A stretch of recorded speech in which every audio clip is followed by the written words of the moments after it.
تا نه به خلک تپوس کوي چې هلکه مونځ په څو قسمه باندې دی.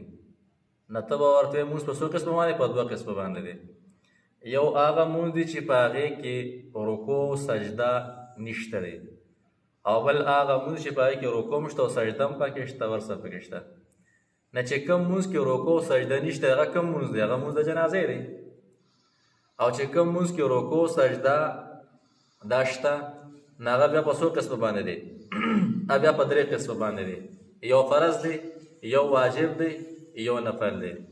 نه چې کوم مونځ فرض دی هغه بیا 5 قسمه باندې دی: فجر، ظهر، عصر، مغرب او عشاء.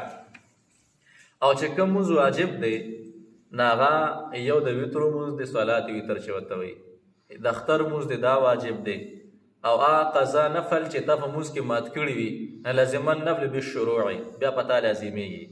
او 2 رکعاته د طواف چې کله سړی طواف وکړي هغې نه فارغ شي نو 2 رکعاته به طواف دی بیا څه کوي؟ بیا کوي. او 3 مونځ چې دی هغه نفل دی. نفل کم مونځ دی؟ د فرض او واجب نه علاوه چې کم مونځ دی هغې ته کم مونځ وي؟ هغې ته نفلي مونځ وي.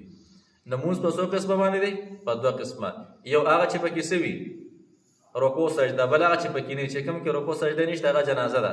او چې کوم کې شته هغه په څو قسمه باندې دی؟ په 3: فرض، واجب